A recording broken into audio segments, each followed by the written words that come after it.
Richard Newton is a retired U.S. Air Force Lieutenant General. Welcome to our program, General Newton. Daniel, good to be back with you. Ukraine has agreed to a 30-day ceasefire, U.S. proposal on a ceasefire on the ground, in the air and at sea. Meanwhile, Russian dictator Vladimir Putin also has reacted to this proposal. He says that he agrees with this initiative, but he is also imposing his own terms. What is your reaction? How can you assess the reaction of Vladimir Putin to this initiative for a ceasefire plan from Ukraine and the United States?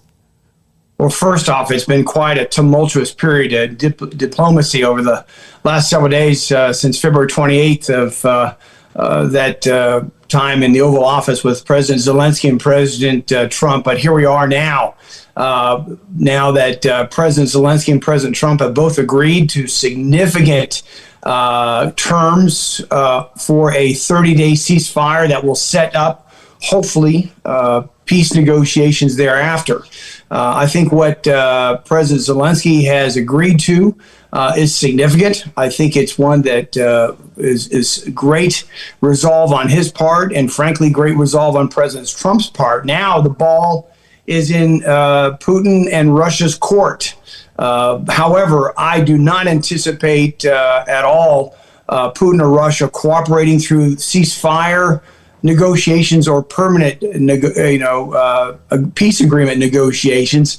But at least we've got now an opportunity for further discussions. And I think you're going to see from Putin, he will be very difficult and somewhat of an untrustworthy adversary in these negotiations. But at least I think we're on the cusp, Daniel, of beginning some discussions. Do you expect Vladimir Putin to finally agree with this ceasefire proposal in the nearest future if enough pressure is being put on Russia and Kremlin?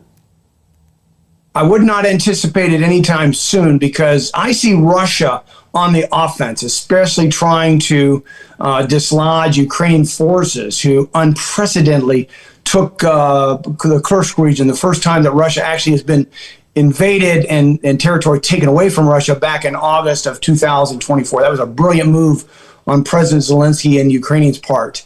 But nonetheless, Putin is on the offensive trying to dislodge Ukrainian forces as well as trying to gain as much positions they possibly can on that 600-mile front in the eastern part of Ukraine before he enters into an agreement to actually have a 30-day ceasefire. I would also remind our viewers, and you know this is better than I do, that since that negotiation or agreement for a ceasefire negotiation framework between President Trump and President Zelenskyy, that Russia has attacked Ukraine, Kyiv, and other cities, 250 plus drone attacks, as well as several ballistic missile attacks. So I think you're going to see Putin on the offensive here as long as he can in order to try to put him into the best position for those at least those 30-day ceasefire negotiations. Do you see this air attacks on Ukraine after the beginning of negotiations between Ukraine, the United States, and Russia as an intimidation, as an insult from Vladimir Putin to Donald Trump? I think, let me back up. I don't think Putin has stopped intimidating Ukraine or the West since he invaded back on February 24th of 2022. And fast forward to today, he'll take every tool out of his war chest, but also diplomatically to try to intimidate President Trump and perhaps a unified front now between not only the United States and Ukraine, but also Europe. But Trump is going to stand his ground. He's going to make it a very tough, he'll maintain very tough positions in negotiating with Putin. They sound nice, if you will, across the ocean in terms of their pronouncements of the last couple of days. But I think you're going to find President Trump maintaining a very tough stance from a military standpoint, sure, because he's now again providing Ukraine with minute-by-minute intelligence, but also has now continued with U.S. providing military support. We still have over $3 billion, Daniel, of military capabilities in the pipeline that we could provide Ukraine. I would also offer up that President Trump did away with the exemptions for European Union, as well as European nations that allowed them to have oil and gas sales between themselves and Russia. They're no longer permitted to do that. My point being is, I think the biggest card that Trump has to play is the economic card, where now European Union and those European nations can no longer, from a sanction standpoint or an exemption to those sanctions, be able to do oil and gas deals with Putin and Russia. That will hurt Putin financially, and Trump knows that. So you're confident that Vladimir Putin will try to gain as much as possible, as much Ukrainian land as possible before he enters negotiations seriously? I absolutely agree with that. And again, it goes back, and you and I talked about this last time. We cannot trust Putin. And therefore, the only thing Putin will understand as the attacker of Ukraine, but also the bully that we know him to be, is the only thing he understands is strength. And the only thing he understands is a united front between the United States, Ukraine, and the rest of Europe. That's what's really been remarkable since that tumultuous meeting in the Oval Office on February 28th to where we are right now. I see a much more unified position between the United States and Ukraine, as well as with Europe. Putin will understand that. But I think the thing that's really going to impact him and deter him or get him to the negotiating table, at least it'd be in the ceasefire negotiations at the beginning, are really the economic and financial challenges that his country is going to face in the coming months, and perhaps even over a year or two, faced with a strong U.S. position financially and economically vis-a-vis sanctioning Putin and Russia, especially with his oil and gas sales. From your perspective, do you see this recent reaction, TV address from Vladimir Putin to Trump reacting to this proposal as a no to this proposal, or do you see this as a rejection of Trump's proposal? I see it as perhaps more on the rejection side. However, it's more to be determined.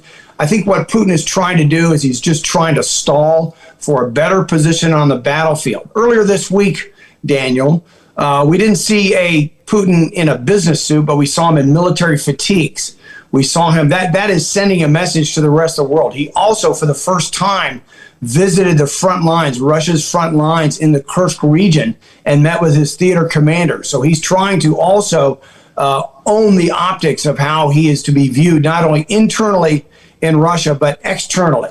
And so even something as maybe seen as simple as him being in military fatigues, I think would warrant us to consider him to be even a more hardened position, certainly at the outset as he enters into or contemplates his next steps in these 30-day ceasefire negotiations. You just mentioned about Vladimir Putin wearing a military uniform. Do you see this as a message that he will continue this war despite all the odds? I think, given every opportunity, he will try to continue the war as long as it suits his best interests. But however, again, you know this better than I do. There have been hundreds of thousands, if not millions, of soldiers, and certainly innocent Ukrainian civilians, but soldiers on both sides who've been killed in action and wounded. And of course, the atrocities that have been levied against Ukrainian civilians, innocent Ukrainian citizens. These are war criminal acts. And so Putin putting on this military uniform does not give him any credibility at all. He's a war criminal, but I do believe that he will strive to put the Russian military in the best possible position up until at the point where he will, I think, eventually agree to ceasefire negotiations and a ceasefire itself. But he's trying to keep Russian military on the offense as Ukraine digs in on the defense. So you're confident that Vladimir Putin has no other choice but to agree with ceasefire proposal today or in the nearest future? I think eventually he will, but it's going to take a continued strong position between President Trump and President Zelenskyy, as well as with European allies. President Trump met with the NATO Secretary General yesterday in the Oval Office, and they had a very clear message to not only our European allies, but to Putin, that there is very little daylight between the United States and NATO. That's significant. We need to keep that going. We need to keep that thought moving forward because, Daniel, once ceasefire negotiations or long-term, they're what I would call a phase two, long-term peace negotiations, they're going to get bumpy. Diplomacy is messy. There's nothing linear about it. And it's less about the process, but more about the results. And so I think that you're going to need to see a play for U.S. providing long-term commitment to, yes, military capabilities, intelligence support, but also economic sanctions against Russia that the United States is leading. And I think right now President Trump is leading very effectively. But that will need to continue through the weeks and the months and even into the next year or two to give those long-term security guarantees for President Zelenskyy and for Ukraine so that Russia never ever is able or would even contemplate invading Ukraine or any other Western country again. From your perspective, for how long could this process of negotiations be in the place, be active? For how long, how much would take it to negotiate a ceasefire? How many months or even years? I think for the immediate 30-day ceasefire, that is, I'm sure, several weeks into months. And then what I would call phase two into the long-term peace agreement, that's into months, perhaps early into 2026. The diplomacy behind this, it's not easy. As I mentioned earlier, diplomacy is messy. I've negotiated with the Russians. They can be hard. They can be, in my view, untrustworthy. They will lie and steal and cheat as much as they possibly can. But what will hold their feet to the fire is making sure that they see that there's no more gain for them, essentially from Putin's standpoint, militarily on the battlefield, but also economically and financially. I believe that is a significant card that the United States and a unified Ukraine holds as those economic and financial cards that we have against Putin because his economy is not in a very good position. You'll at some point, perhaps you'll see some discontent with the Russian people if they're starting to feel those economic financial challenges that they felt, by the way, through decades, but even more so because of how much Putin has obligated to blood and treasure to this heinous attack, not only in 2022, but certainly all the way back to 2014. Do you expect the U.S. to continue providing Ukraine with security assistance after the end or after the beginning of ceasefire?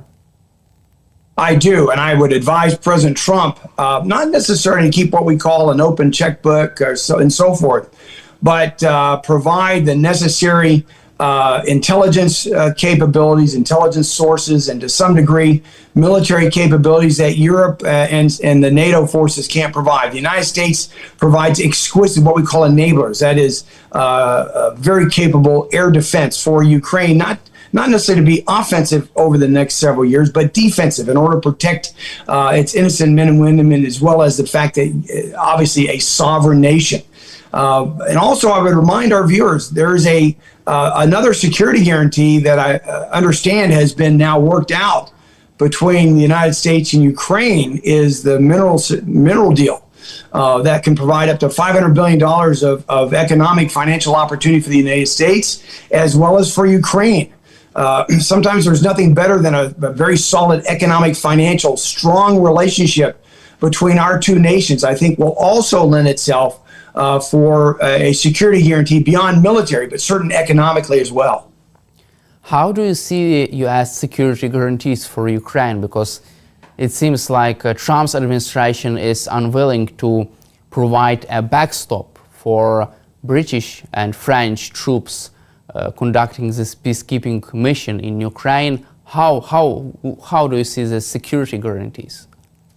I wouldn't necessarily use the term, perhaps unwilling may not be the right term, but what President Trump has done over the last couple of weeks is really compelled Europe, in this case, the United Kingdom, France, and others, to provide, actual boots on the ground as peacekeeping troops. In fact, the United Kingdom has offered up to 30,000 troops for peacekeeping forces on the ground for not only the ceasefire, but for the long-term peace agreement. That's a good thing, by the way. It shouldn't be just the United States going alone, but the United States leading in this case. I believe you'll find President Trump is still going to be willing to support NATO and lead NATO, but it's a different era right now, and that is compelling Europe to provide more than just, for instance, 2% of their gross domestic product, but perhaps up to 5% of their gross domestic product of building up their militaries. They no longer have a luxury, if you will, of the United States providing the overarching capabilities, which was what I would call an open checkbook. But nonetheless, President Trump's not walking away from NATO. He's not going to walk away from Europe. He's certainly not going to walk away from Ukraine. And I go back to that mineral agreement that he has now brought to bear and agreed with President Zelenskyy. Putin will see that. He'll see that as what he thought was a glaring gap back on February 28th after the Oval Office discussions. He'll see now a closing of that gap significantly. With U.S. leadership, as well as with President Zelenskyy, as well as Europeans, with that security agreement, that mineral security agreement, closing that gap in our relationship economically and financially. He'll also see the fact that you've got a stronger Europe that has been, that President Trump has compelled Europe to move forward with in terms of them providing their military capabilities and even boots on the ground to guard those borders, as well as in the event that it's negotiated to actually put European forces as peacekeeping forces to prevent Putin from breaking any type of agreement arrangement. Also, there is another initiative, Sky Shield, over Ukraine. European experts are urging to conduct this air policing mission over Ukraine with more than 120 fighter jets from the United Kingdom and France to ensure Russia will not attack Ukraine again in the air. What is your reaction to such initiative in the air from European allies, and do you expect the US to play any kind of role in that? Well, first and foremost, the United States has great experience in this with our efforts for Operation Northern Watch and Southern Watch after Desert Storm in the early 90s and through the 2000s. To do just that is to protect the air, but also prevent Iraqi forces from launching against the Kurds to the north and against other, perhaps as they viewed it, their adversaries. So understanding all that. I believe it's a very good step forward for Europe to come forward with this thought of of an air campaign, if you will, to protect sovereign Ukrainian airspace. And to not only guard but patrol that to prevent Russia from even thinking twice about attacking Ukraine. Like I mentioned, 250 drone attacks in the last couple of days, as well as ballistic missile attacks to prevent them. I think you'll still see United States, and I would advise the president to continue with providing Patriot missile batteries. Other enablers we can provide are air refueling capabilities, although there are some European air refueling capabilities. There are some command and control aircraft that could help with that arrangement of protecting the skies over Ukraine. But I do not predict, however, that you'll see actually United States Air Forces participating in that, nor United States boots on the ground in Ukraine. And I would advise the president not to do that. Let me also segue. It's not only the air and certainly the ground, but also from sea, to include the Black Sea. And you'll see strong U.S. but NATO participation protecting the Black Sea against any encroachment that Russia would have with their Black Sea naval forces from doing any harm in the Black Sea, certainly against Ukraine, but also against NATO forces as well. Do you feel that European allies have enough air power to conduct such a large-scale mission over Ukraine and to deter Russia's another attack in the future? It's not necessarily do they have enough air power in terms of aircraft, but are they able to and willing to sustain a long-term campaign, as we've talked about, not only over months, but over years. It was quite taxing on the United States when we did so, as I mentioned, in Operation Northern Watch and Southern Watch over Iraq, but we are still able to do so, almost going alone in that regard. But it's a tough chore, it's a tough mission. But it's also, I think, significant that Europe takes the lead on that because it shows Europe's commitment. It also shows them willing to deter and dissuade Putin from ever acting again in terms of attacking Ukraine or any other NATO member. But I think not only from a military standpoint, however, Daniel, but also it's showing its political obligation and its political stiffness and resolve to continue to compel Putin from acting again by, in this case, using military means to protect the skies over Ukraine. But don't you think that U.S. Air Force participation in such mission could make this mission more credible and greater deterrent?